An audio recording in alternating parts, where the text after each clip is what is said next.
हमें Mrs mag दिखाई जाती है जो वहाँ काम कर रही थी। तभी हेडन कहता है मिसेज मैग, तो वो कहती है हाँ क्या हुआ, क्या तुम्हें भूख लगी है, खाना बना दूं? तो वो कहता है नहीं, मैं बस सोच रहा था कि आप हफ्ते में एक बार आकर हमारी हेल्प कर सकती हैं, मैं आपको अच्छी पे दूंगा। तो वो कहती है कोई बात नहीं, मैं इसके साथ ठीक हूँ और वैसे भी पे भी अच्छी मिल रही है और मेरे पास बात करने के लिए अच्छी दोस्त भी है। तो वो कहता है थैंक यू और मैं माफी चाहूंगा कि अभी तक मैं आपसे कांटेक्ट नहीं कर पाया। और वो उसके सामने झुकता है और वो सोचता है क्योंकि मेरे दिमाग में बहुत सारी सोचें थी कि मुझे गिल्ट महसूस होगा और इसीलिए मैंने लोगों से खुद को दूर कर लिया। लेकिन जैसा मैं बचपन में था ना उनकी मेमोरी में, अब मैं बिल्कुल भी वैसा नहीं रहा। मैं जंग से होकर आया हूँ और जंग से होने के बाद हर कोई टूटा हुआ होता है। तो मिसेस मैग उसको गले लगा लेती है और वो सोचता है लेकिन मिसेस मैग तो मुझे वैसे ट्रीट कर रही है जैसे कभी कुछ हुआ ही नहीं है। तो वो सोचता है हालांकि मेरी परेशानियां वो बिल्कुल बेकार थी और तब वो सोचता है शायद इसी वजह से मुझे लग रहा है कि शायद मैं जिंदगी की तरफ वापस आ रहा हूँ। और मिसेस मैग तो असल में बहुत ज्यादा अच्छी इंसान है। तो मिस मैग कहती है कोई बात नहीं, वैसे भी हम दोनों के दरमियान कोई खलीज नहीं थी तो तुम्हें माफी मांगने की जरूरत नहीं है और वैसे भी तुम तो अभी भी यंग हो। तो वो कहता है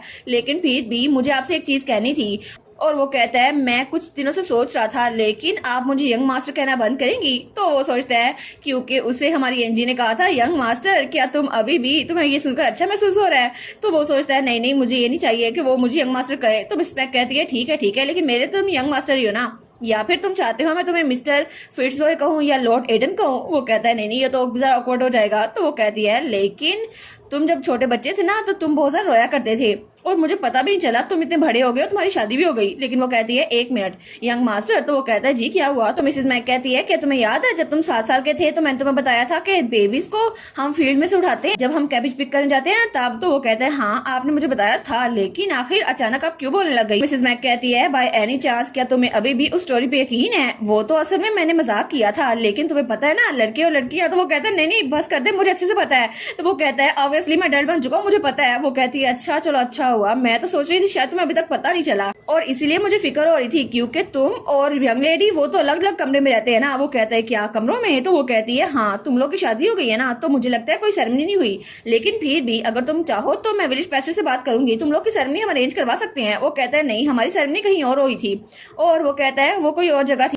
और वो सोचता है मैं इनको कैसे बताऊं कि वो तो एक प्रिंसेस है जो कि वहाँ की ड्यूक की बेटी है। लेकिन उसे याद आता है जब हमारी एंजी ने कहा था उनको गलती से ना बताना कि मैं प्रिंसेस हूँ। तो वो सोचता है मुझे क्या करना चाहिए? तो मिसेस मैग कहती है तुम्हारी सेरेमनी हुई थी लेकिन मुझे पता नहीं था क्योंकि उसके हाथ में कोई रिंग नहीं थी। वो कहता है रिंग असल में मैंने वो तैयार नहीं की। तो मिसेस मैग उसके हाथ में झापड़ मारती है। वो कहती है बस कर दे यंग मास्टर, आखिर आप उनको रिंग नहीं दे सकते? वो कहता है लेकिन ये इतना जरूरी भी तो नहीं है ना। वो कहती है अगर आप इतने बिजी भी हुए फिर भी वेडिंग रिंग कौन बोलता है अपनी वाइफ के लिए? तो वो कहता है लेकिन इसकी जरूरत ही क्या है? तो वो कहती है ओ माई तुम तो जैक के ग्रैंडपा से भी बहुत ज्यादा बदतर हो। तो वो कहता है कि यार सच में रिंग जरा इंपॉर्टेंट होती है? वो कहती है हाँ इंपॉर्टेंट होती है, लाइफ में एक ही बार तो रिंग मिलनी होती है और तुम्हें ओपन माइंडेड होना होगा क्योंकि अगर तुम उसे रिंग देते तो जरा अच्छे से बिहेव करती हो तुम्हारे साथ। और वो सोचता है अरे हाँ शादी में भी तो उसने ऐसे बिहेव किया था। तो मिसेस मैग कहती है चलो अच्छा है ना देने से तो बेहतर है तुम अभी दे दो, टाउन में एक ज्वेलर है मैं उससे बात करूंगी। कहते हैं अच्छा तो रिंग देना इतनी जरूरी है? वो कहता है लेकिन बाय एनी चांस क्या आप रिंग के साइज को एडजस्ट कर सकते हैं? वो कहती है हाँ ऑफ कोर्स, तुम्हारे माइंड में कोई रिंग है? तो हमारा एडन कहता है हाँ बिल्कुल, मेरी मदर की रिंग पड़ी हुई है जो कि हमारा हेयरलूम था और मैं चाहता हूँ कि वही एनजी भी पहने, तो क्या आप उसको एडजस्ट कर सकती हैं?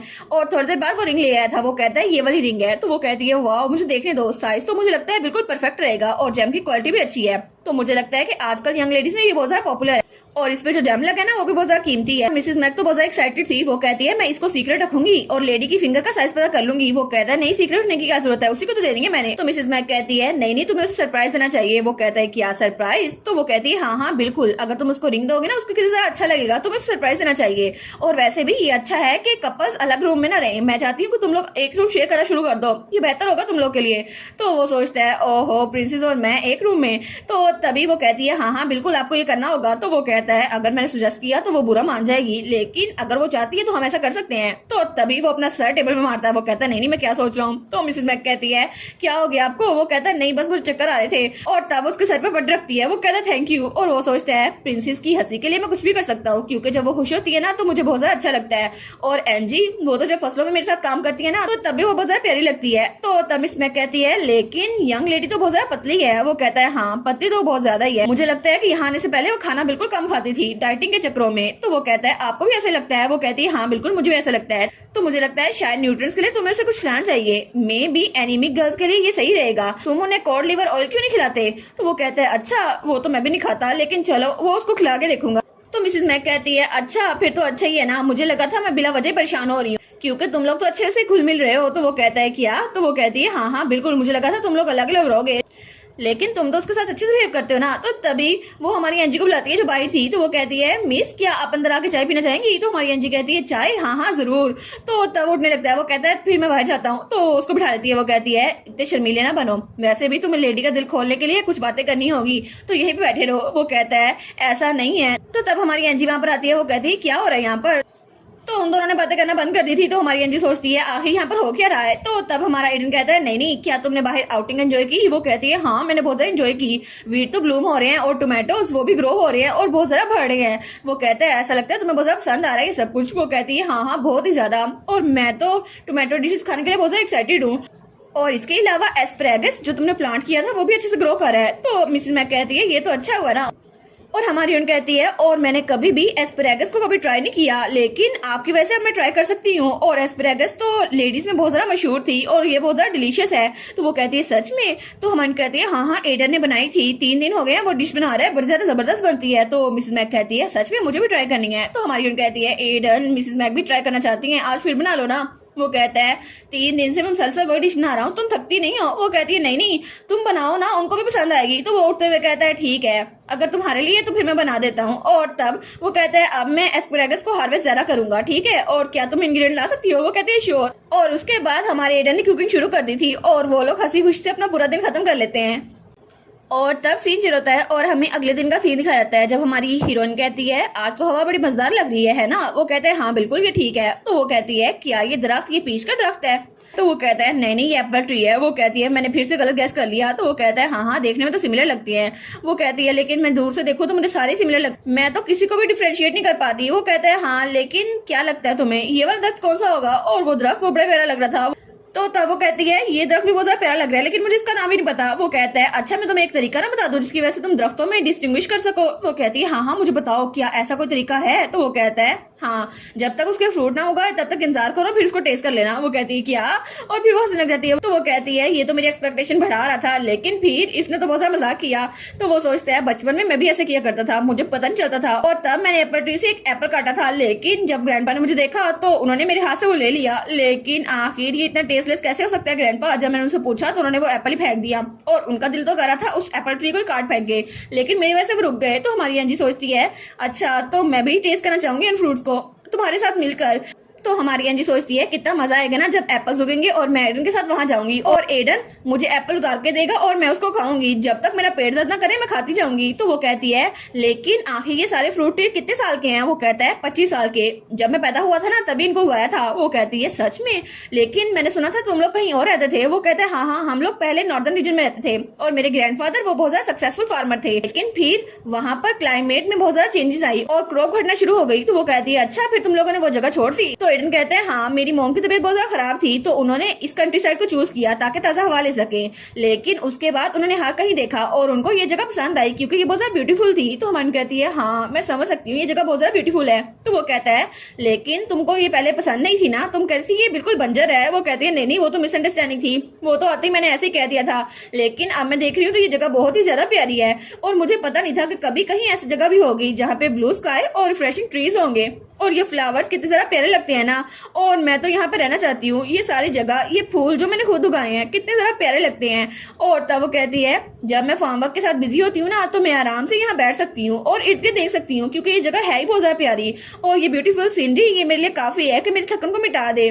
तो हमारी हीरोइन उठती है, वो कहती है चलो ना काम पे वापस चलते हैं, तुमने बहुत ज्यादा काम किया। तो वो कहती है एडन तुम मेरी बात सुन रहे हो ना? लेकिन एडन वो तो इर्द गिर्द सिंडी को देख रहा था। वो सोचता है हाँ बिल्कुल क्योंकि मुझे भी ये जगह बहुत ज्यादा पसंद है। तो हमारी हीरोइन उस घर को देखती है और वो सोचती है मैं समझ सकती हूँ कि एडन को ये जगह इतनी ज्यादा पसंद क्यों है। वो कहता है तुमने बहुत ज्यादा अच्छा काम किया, चलो ना डिनर बनाते हैं। वो कहती है ये, और वो सोचती है हाँ बिल्कुल क्योंकि ये जगह ये उसका अपना घर है और वो अपने घर को पसंद करता है। तब एडन कहता है वेल मैं समझ गया तुम्हें ये जगह पसंद है ना, लेकिन ड्यूक का घर वो भी बहुत ज्यादा बड़ा होगा इसलिए तुम्हें वहाँ पे फ्लावर्स बहुत ज्यादा अच्छे लगते होंगे। तो वो कहती है अहम अहम नहीं मेरा मतलब था कि वो तो मैं सिर्फ पहले कहती थी ना कि मैं वहां रहा करती थी, लेकिन ये जगह ये इतनी भी बुरी नहीं है क्योंकि ड्यूक का मेंशन वो चाहे जितना मर्जी बड़ा हो लेकिन वहां पर देखने लायक कोई चीज नहीं थी और वहां पे जो ट्रीज थे वो भी बिल्कुल ऑर्डिनरी थे, लेकिन ये जगह ये तो बहुत ही ज्यादा प्यारी है, बहुत ही ज्यादा प्यारी। तो तब एडन उसको देखता है तो वो कहती है और वहाँ पर तो कोई पिग्स भी नहीं थे, पू पा और पी की तरह। वो कहता है क्या तुम उनके साथ रहती हो? वो कहती है मुझे ऐसे क्यों देख रहे हो, वो पिग्स है ना, मैं उनके साथ ही रहूंगी। तो तब वहाँ पे तेज हवा चलती है, तो हमारी हीरोइन अपने बालों को पकड़ती है। वो कहती है यहाँ पे विंड तो बहुत ज्यादा तेज है। तो तभी एडन कहता है तुम्हारे बालों में पेटल्स लगी हुई है। वो कहती है अच्छा बालों में पेटल्स? वो कहती है तुम्हारे बालों में पेटल्स लगी हुई है, और वो भी उसका मजाक उड़ाती है। तो तब वो हाथ बढ़ाती है और कहती है इधर आओ मैं तुम्हारे बाल से पेटल निकाल दूं। वो कहते हैं नहीं नहीं कोई बात नहीं, मैं इसको खुद ही कर सकता हूँ। तो हमारी सोचती है क्या ये हमेशा जब भी मैं इसकी तरफ बढ़ती हूँ ये थोड़ा दूर क्यों रहता है, मुझे लगा था हम लोग क्लोज हो गए हैं। वो कहती है ठीक है तो मेरे बालों में जो पेटल लगी है उसको उतार दो। तो तब वो कोई जवाब नहीं देता। तो मैंने सोचती है कोई रिस्पॉन्स नहीं, क्या वो मना करने वाला है, लेकिन तभी वो उसके बालों से पेटल्स निकाल रहा था और वो पत्तियां तो बहुत ज्यादा प्यारी थी। तो तब वो कहता है तुम्हारे बाल तो बहुत ज्यादा लंबे हो गए हैं। वो कहती है हाँ ये तो घने भी हो गए हैं, जब से मैं यहाँ आई हूँ ना ये तो ज्यादा शाइन करने लगे हैं। और वो कहती है तुम्हें क्या लगता है मेरे बालों का कलर कितना अजीब है ना, लेकिन इसकी यूनिकनेस की वजह से हर कोई इसको पसंद करता था और सोशल सर्कल में हर कोई मेरे बालों को पसंद करता था। वो कहता है हाँ रेड हेयर तो बहुत ज्यादा स्टैंड आउट करते हैं। वो कहती है क्या रेड हेयर, ये रेड हेयर कहाँ से लगते हैं तुम्हें, ये मेरे बाल है। तो वो कहता है हाँ मैं समझ गया ये रेड और गोल्ड का मिक्सर है। वो कहती है बिल्कुल नहीं ये स्ट्रॉबेरी ब्लॉन्ड है, इसको स्ट्रॉबेरी ब्लॉन्ड कहते हैं, एक बार कहकर तो देखो। और वो सोचती है इसने मेरे बालों को रेड हेयर कह दिया, हालांकि इतने प्यारे बाल है मेरे। तो वो कहता है अच्छा लेकिन मुझे लगा था कि रेड हेयर्स को स्टीरियोटाइप फेस करनी पड़ती हैं, तो मुझे लगा शायद तुम्हारे बाल रेड ही हैं। वो कहती है नहीं है मेरे बाल रेड। और वो कहता है ठीक है तो मैं कह रहता हूँ तुम्हारे बाल पूरी दुनिया में सबसे ज्यादा खूबसूरत है और बहुत ज्यादा खूबसूरत कलर है। वो कहती है मुझे नहीं लगता कि तुम्हारी टोन में थोड़ी भी सिंसियरिटी है। वो कहता है ठीक है अच्छा मुझे नहीं पता लेकिन मुझे लगा था ये रेडिश है। तो उसके पास आती है तो वो कहता है अब क्या, तो उसको घूरी जा रही थी। तो वो तो एडन के बहुत ज्यादा करीब थी। वो कहती है वो जरा फैसिनेटिंग है, मैंने कभी भी कैपिटल में तुम्हारे बालों जैसा रंग नहीं देखा। तो वो कहता है क्या मेरे बाल जैसा, और वो तो बहुत ही ज्यादा ब्लश करने लग गया था क्योंकि हमारी हीरोइन के बहुत ज्यादा करीब थी। वो कहता है ये तो एक्वायर्ड कलर है, ओरिजिनली तो ये ब्लैक थे लेकिन पता नहीं क्यों ये व्हाइट हो गए। और फिर वो दिल में सोचता है मेरा दिल इतनी ज्यादा तेज से क्यों धड़क रहा है, ये आखिर मेरे इतने करीब क्यों है। और वो तो ब्लश किए जा रहा था। तो हमारी हीरोइन के बालों की तरफ हाथ बढ़ाती है। वो कहती है क्या तुमने ब्लीच यूज की गलती से। और वो सोचती है ये फ्लावर्स की सेंट की तरह प्यारी लग रही है ना। तो हमारा हीरो कहता है मुझे वजह नहीं पता लेकिन जब मैं वार से वापस आया तो मेरे बाल इस रंग के हो चुके थे। तो वो कहती है आई एम सॉरी, मुझे पता नहीं था कि तुमने वार में क्या क्या झेला है। वो कहता है नहीं कोई बात नहीं। तो वो कहता है वैसे भी जब मैंने बूढ़ा होना था तो ये व्हाइट होने ही थे, तो अभी क्यों नहीं। वो कहती है लेकिन ब्लैक बाल तो तुम पे बहुत ज्यादा सूट करते थे, लेकिन अभी मुझे लगता है ये व्हाइट बाल भी तुम पे बहुत ज्यादा सूट करते हैं, तुम इसमें बहुत ज्यादा हैंडसम लगते हो। तो वो कहता है क्या, तो तभी वो कहता है मुझे लगता है कि शायद मुझे खांसी आ रही है, तो क्या तुम मेरी पीठ को थपथपा सकती हो। वो कहती है हाँ ठीक है। और हमारा हीरो वो तो ब्लश किए जा रहा था और उसने अपना मुंह पीछे कर लिया था और हमारी ने उसकी कमर पे थप्पियां मारी थी। वो सोचता है मेरी फिजिकल कंडीशन तो आज बहुत ज्यादा स्ट्रेंज हो रही है, आखिर मैं इतना ब्लश क्यों के जा रहा हूँ। और वो तो पिकनिक बना रहे थे वहां पर। तो वो उसे कहता है आज मैं दोपहर के खाने में बटर बनाने वाला हूँ, क्या तुम खाओगी। वो कहती है हाँ जरूर। और वो तो बड़ी खुश थी। तो हमारा हीरो सोचता है ये फ्लावर्स की सेंट फिर से उसे आ रही है। वो कहता है क्या तुमने आज परफ्यूम लगाया है। वो कहती है तुम्हें याद नहीं है पिछली बार जब मैंने परफ्यूम लगाया था तो मक्खियां मेरे पीछे पड़ गई थी और तुमने कहा था ना लगाया करूं, तो इसलिए मैंने लगाया। वो कहता है अच्छा ऐसा है, लेकिन शायद ये फ्लावर्स की स्मेल इस दरख्त से आ रही है ना। और वो उसको जाते हुए देखता है। वो सोचता है या फिर स्प्रिंग, ये स्प्रिंग की वजह से है ना, क्योंकि यहाँ पे स्प्रिंग आ गई है और हर तरफ फ्लावर्स ही फ्लावर्स हैं, या फिर ये इसकी स्मेल है। आखिर मैं इतना कंफ्यूज क्यों होते जा रहा हूँ, जब भी मैं इसके पास होता हूँ मैं बहुत ज्यादा कंफ्यूज हो जाता हूँ, लेकिन पहले तो ऐसा नहीं था, अभी ऐसा क्यों हो रहा है। और इसी के साथ ये वाला पार्ट यहीं पर ख़त्म। तो आप लोग बताइएगा आप लोग को ये पार्ट कैसा लगा, और वीडियो को लाइक और चैनल को सब्सक्राइब लाजमी कीजिएगा। बाकी वीडियोस का लिंक भी स्क्रीन पर नज़र आ रहा होगा, तो काइंडली उनको भी चेकआउट कर ले। और thank you so much for watching my videos. Stay safe, bye bye.